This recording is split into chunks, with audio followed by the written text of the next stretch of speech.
ورحمة الله وبركاته. الحمد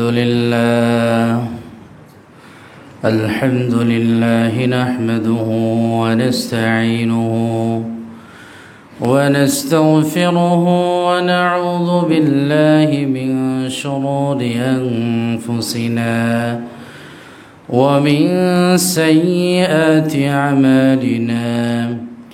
من يهده الله فلا مضل له ومن يضلله فلا هادي له، ونشهد أن لا إله إلا الله وحده لا شريك له، ونشهد أن سيدنا وسندنا وحبيبنا وحبيب ربنا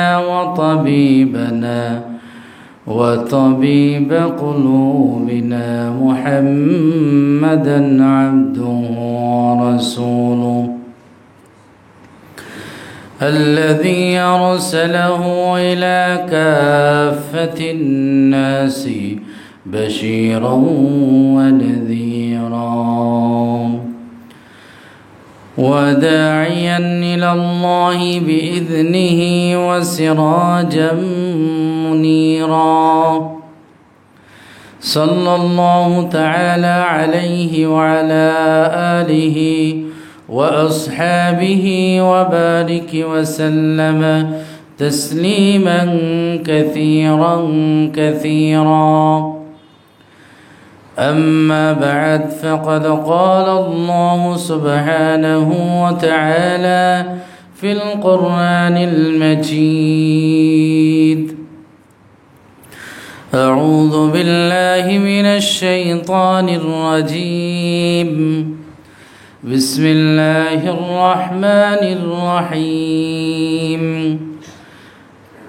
قد أفلح المؤمنون الذين هم في صلاتهم حافظون والذين هم عن اللغو معرضون والذين هم للزكاة فاعلون والذين هم لفروجهم حافظون إلا على أزواجهم أو ما ملكت أيمانهم فإنهم غير ملومين. فمن ابتغى وراء ذلك فأولئك هم العادون. وقال رسول الله صلى الله عليه وسلم: رب كاسية في الدنيا عارية في الآخرة. صدق الله مولانا العظيم وصدق رسوله النبي الكريم، ونحن على ذلك من الشاهدين والشاكرين، والحمد لله رب العالمين. সবাই দুরূদ শরীফ পড়ে আল্লাহুম্মা সাল্লি আলা মুহাম্মাদ ওয়া আলা আলি মুহাম্মাদ কামা সাল্লাইতা আলা ইব্রাহিম ওয়া আলা আলি ইব্রাহিম ইন্নাকা হামিদুম মাজিদ। اللهم بارك على محمد وعلى آل محمد كما باركت على إبراهيم وعلى آل إبراهيم إنك حميد مجيد। সর্বপ্রথম মহান রব্বে করিমের কৃতজ্ঞতা জ্ঞাপন করছি, যিনি আমাদেরকে এই স্বাধীনতা পরবর্তী প্রথম জুমা আদায়ের সুযোগ করে দিয়েছেন। এই জন্য শুকরিয়াতান বলি আলহামদুলিল্লাহ। জগদ্দল পাথরের ন্যায় অক্টোপাসের মতো চেপে থাকা, ধরে বসে থাকা একটা পাথরের মতো বোঝা জাতি মনে করত, সেটা থেকে আজকে মুক্তি পেয়েছে। এর চেয়ে বড় সুখবর, আনন্দের খবর পৃথিবীর মানুষের জন্য হতে পারে না, বিশেষ করে আমাদের জন্য তো সবচেয়ে আনন্দের খবর, ঠিক না বেটি? আপনারা দোয়া করেছেন শুক্রবারে, আলহামদুলিল্লাহ। আমি চিন্তা করেছিলাম হয়তো বৃহস্পতিবার পর্যন্ত, শুক্রবারের আগেই আল্লাহ তাআলা কোনো ফলাফল দিবেন, কিন্তু আল্লাহ তাআলা আরও দ্রুত দিয়ে দিছেন, সোমবারে আলহামদুলিল্লাহ হয়ে গেছে। পৃথিবীর মানুষের জন্য একটা শিক্ষা, আমাদের জন্য শিক্ষা, যারা আছেন তাদের জন্য শিক্ষা। কোনো জুলুম অত্যাচার আল্লাহ সহ্য করেন না, আল্লাহ ছেড়ে দেন না, আল্লাহ তাআলা সুযোগ দেন। আমি সবার জন্য বলছি। আপনি ব্যক্তিগতভাবে কারো উপর জুলুম করেন, আপনার ব্যক্তিকে নিয়েও চিন্তা করেন। কারো অন্যায় অত্যাচার করে জায়গা জমি দখল করেন, আপনিও অন্যায়কারী, জালেম। বাড়ি লুটতরাজ করছেন, অন্যের ধন সম্পদ জমি জামা দোকানপাট লুটতরাজ করছেন, আপনিও জালেম। অপেক্ষায় থাকেন, অপেক্ষায় থাকেন। যারা অন্যায়ভাবে যুদ্ধ অপরাধের মামলা দিয়ে নিরপরাধ মানুষকে ফাঁসিতে ঝুলাইছে, বেশি সময় লাগে নাই, একজন করোনাতে গেছে, আর আরিফ হোসেন টিপু ছেলেসহ যুবক তাগড়া ছেলে অটোমেটিক মারা গেছে। আল্লাহ তাআলা দেখাই দেন যে অন্যায় করে কারো প্রতিশোধ যদি সে নেওয়ার অধিকার না থাকে, তো আমি আল্লাহ আছি। হাদিস শরীফে স্পষ্ট আছে, মজলুমের দোয়া আল্লাহ তাআলা নির্দ্বিধায় কবুল করেন, এর মধ্যে কোনো পর্দা থাকে না, মানে দোয়া কবুল হয়ে যায়। যদি সে অন্যায়কারী হয়, ফস্ক ফুজুর, তার মধ্যে গুনাহ নাফরমানি থাকে, আলা নাফসিহি হাদিসে আছে, এটার জন্য সে দায়ী, কিন্তু সে মজলুম হওয়ার কারণে আল্লাহ তার দোয়া কবুল করেন। সে বিধর্মী হোক, সে কাফের হোক, সে গুনাহগার হোক, কিন্তু সে যদি মজলুম হয় তার দোয়া আল্লাহ কবুল করেন। এই জন্য আমাদের জন্য শিক্ষা। আমরা তো শিক্ষা গ্রহণ করি না, শুধু একজনকে নিয়ে ভাবলে হবে না, আমাদের সবাই এখান থেকে শিক্ষা গ্রহণ করা উচিত, তাহলেই আমরা উপকৃত হব, জাতি উপকৃত হবে। আমরা চাই না যে এদের পরিবর্তে আরও কোনো জালেম নতুনভাবে আসুক, নতুন নামে আসুক, আর নতুন করে চাঁদাবাজ তৈরি হোক, এটা আমরা চাই না। সবাই যদি অঙ্গীকার করেন, দোয়া করেন, চেষ্টা করেন যে এ দেশটা, কালকে আমাকে একজনে ফোন দিলেন, সরকারি কর্মকর্তা, বললেন যে আফগানিস্তান হোক, সেটা আমরা চাই, যে কোনো দুর্নীতি দুঃশাসন এখানে না থাকুক, এটা সবাই চায়। রাস্তা দিয়ে আসছি, একজন ধরলো, ভাই আমি অমুক দল করি, কিন্তু আমিও চাই না আমার দল ক্ষমতা আসুক, আমি চাই যে এদেশে ইসলামী হুকুমত হোক। মানুষের মধ্যে এরকম একটা জোয়ার সৃষ্টি হয়েছে, ঠিক না ঠিক? কারণ আমরা তো এদের শাসন দেখছি, কি দেখিনি আমরা? এই জন্য মন্দের ভালো আর কতদিন চালাইবেন, ভালোটা খোঁজেন।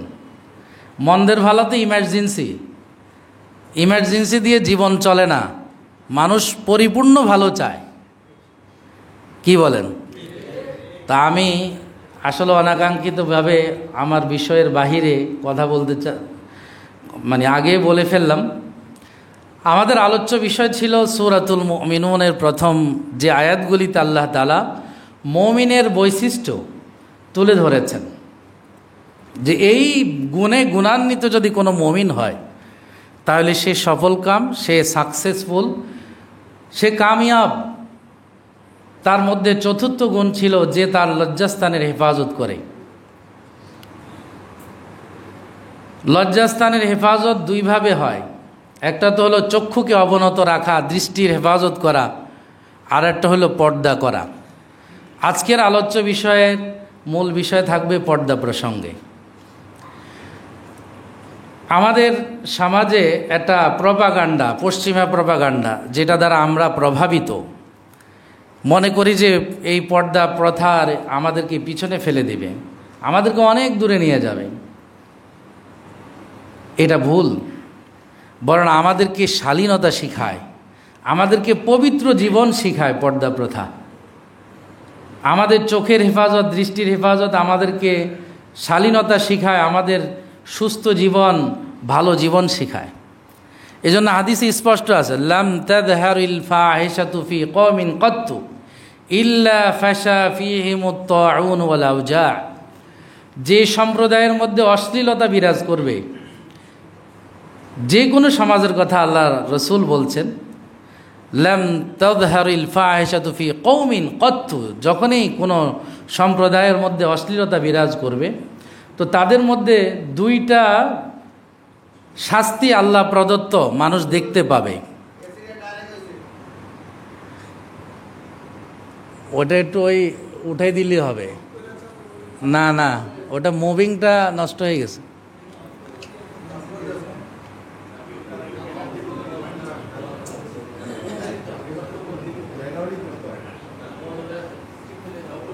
বলছি যে কোনো অশ্লীলতা যদি কোনো সমাজে প্রকাশ হয় তাহলে আল্লাহ রসুল ভবিষ্যৎবাণী দিয়েছেন যে তাদের মধ্যে দুইটা রোগ, দুইটা সমস্যা ওই সমাজে, ওই রাষ্ট্রে, ওই জাতিতে দেখা দিবে। একটা হলো ক্ষুধা, দারিদ্রতা,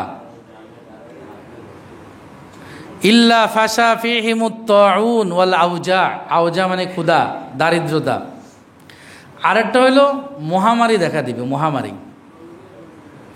মহামারীটা যে কোনো আকারে আসতে পারে। আমাদের কোভিড-19 যে 19 সালে প্রকাশ শুরু, যার আমরা 20 সালের মার্চের 17 তারিখ আমরা লকডাউন পেয়েছি এদেশে, কিন্তু এটা শুরু হয়েছে 19 সালে। এই যে কোভিড-19 বলে এটাকে, এটা একটা মহামারী। এবং আপনি দেখেন ওই সমাজেই সবচেয়ে বেশি আক্রান্ত হয়েছে ওই সমাজটাই যেখানে অশ্লীলতা বেশি বিরাজমান। আমি বারবারই এই উদাহরণ দিয়ে থাকি, যদি বাংলাদেশে এই ধরনের এত ব্যাপক হারে যদি কোভিডে আক্রান্ত হইতো মানুষ, তাহলে তো আপনি জানাজা দেওয়ার মতো লোকও খুঁজে পাইতেন না।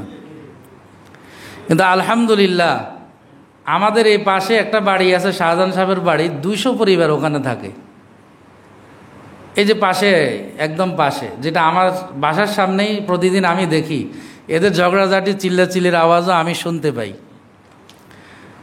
তো 200 পরিবার, বুঝেন না, একটু সবাই কাশি দিল তো পুরো আধা ভরে একটু মনে হয় যেন একটা মিছিল শুরু হয়ে গেছে। কি বলেন? সবাই একসাথে যদি কাশি দেয় 200 মানুষ, তো এই করোনা আক্রান্ত যদি হইতো, একজন আরেকজনকে যদি ছোঁয়াছে হইতো, তো এরা তো এরকম পরিবার, কেউ খাটের উপরে শোয়, কেউ নিচে শোয়, একে খাটে 2-4 জন করে শোয়, এরকমও আছে, ঠিক না ভাই? তো করোনায় যদি ওই ইউরোপের মতো অবস্থা হইতো তাহলে কেউ বাঁচতে পারতো না। আপনি দেখেন, যদি আমি বাস্তবতার সাথে মিলানোর জন্য হাদিসকে এইটা উদাহরণগুলি টানছি, যে সমস্ত মুসলিম দেশগুলি আছে এগুলিতে সবচেয়ে কম করোনার দ্বারা মৃত্যুর হার অনেক অনেক কম। শুধুমাত্র একটা কারণ, সেটা হলো অশ্লীলতা সেখানে কম। কোনো দেশে নাইও, এরকম আছে। অনেক দেশে, পাশ্চাত্যের অনেক দেশে অশ্লীলতা নাই, এখন কিছু কিছু ঢুকানোর চেষ্টা করছে আধুনিকতার নামে। তো আল্লাহ রসুল বলছেন 1400 বছর আগে যে একটা হলো মহামারী, এটা করোনা হইয়া হোক অথবা অন্য যক্ষা আকারে হোক, বিভিন্ন নামে আমাদের কাছে আসবে, নতুন নামে আসবে, এটা দেখা দিবে। আর একটা হলো দারিদ্রতা, ক্ষুধা। আপনি কি জানেন যে আমেরিকার মতো উন্নত দেশে কত মানুষ রাস্তায় ফুটপাতে ঘুমায়? এটা তো আমাদের দেশে, ওই দিন আমাদের গ্রামের একজন গেছে 50 লাখ খরচ করে, বাগিনা হয়, 50 লক্ষ টাকা খরচ করে নিউ ইয়র্ক বুঝছে। তো চিন্তা করেন কি অবস্থা যাওয়ার জন্য, যে টাকা পয়সা ইনকাম করবে। তো বহু মানুষ গাড়ির সিট ভাড়া নিয়ে ঘুমায়। আপনার একটা গাড়ি আছে, সেটা পার্কিংয়ের ব্যবস্থা আছে, সেখানে ঘুমাবে, আপনাকে ভাড়া দিবে। উন্নত দেশের অবস্থা বলছি। তো আমরা তো এগুলি জানি না, শুধু ওই উন্নত লাইটের জাকজমক, কত বাতি জ্বলে রে, ওটাই দেখি শুধু। মানে এগুলো নিয়ে অ্যানালাইসিস, এগুলো নিয়ে গবেষণা, আমাদের রিসার্চ নাই।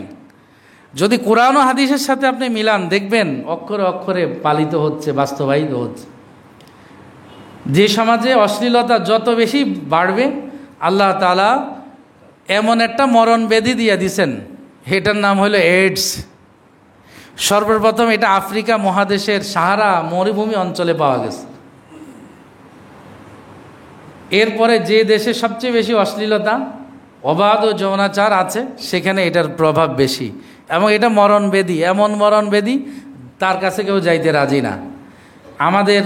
আমি কিছু অনলাইনে দেখেছি এ বিষয়ে, অনেকে আক্রান্ত হয়েছে, তাদের চিকিৎসার জন্য আলাদা ব্যবস্থা, একদম আলাদা করে একা করে ফেলে রাখা হয়েছে। চিকিৎসা ধুকে ধুকে মরে, এটার কোনো চিকিৎসা এখনও আবিষ্কার হয়নি। এই এইডসের মূল কারণ অশ্লীলতা, আর কিছুই নেই। যৌনাঙ্গের হেফাজত না। যারা বহুগামী, স্ত্রী ছাড়া অনেকের কাছে যাওয়ার যাদের অভ্যাস আছে, তাদের চান্স খুব বেশি। এজন্য এরা বেছে নিছে, এরা অ্যাড দিচ্ছে রিক্সার পিছন দিয়ে, দেখবেন যে অবাধ যৌনাচার নিরাপদ ব্যবস্থা গ্রহণ করুন অথবা ধর্মীয় অনুশাসন মেনে চলুন, এইটাও লিখেছে। কিন্তু একবার এর উপরে এই যে আশা ইউনিভার্সিটিতে একটা সেমিনার হয়েছে, সেখানে আমি দাওয়াত পাইছিলাম। তো ধর্মীয় অনুশাসন মানে ধর্মীয় ব্যক্তিদেরকে দাওয়াত দিছে আর কি কিছু লোক। তো ধর্মীয় অনুশাসন শুধু এই ক্ষেত্রে কেন? আমরা তো বলি শুধু এইডস নয়, তোমার আত্মার যত রোগ আছে, শারীরিক যত রোগ আছে, সামাজিক যত রোগ আছে, রাষ্ট্রের যত রোগ আছে, সব কিছুর একমাত্র প্রতিষেধক ইসলাম, আল্লাহ তাআলার দেওয়া বিধিবিধান। এজন্য পর্দা আল্লাহর দেওয়া একটা বিধি বিধানের নাম।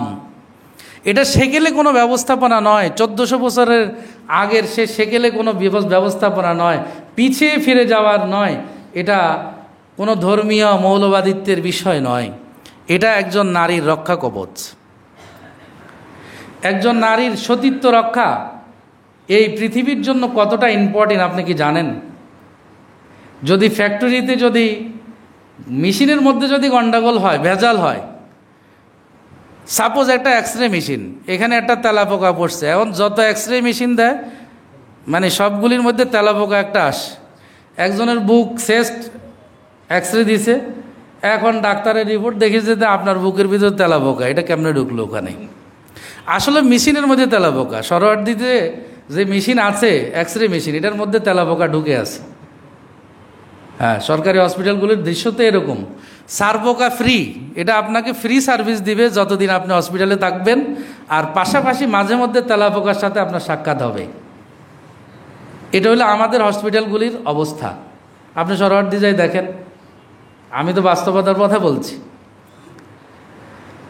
আর ডাক্তারের কাছে যাবেন, উনি আপনার ঢোকার আগেই 2-4টা ওষুধ লিখে ফেলবে, আপনার এখনও রোগের কথা শোনে নাই কিন্তু।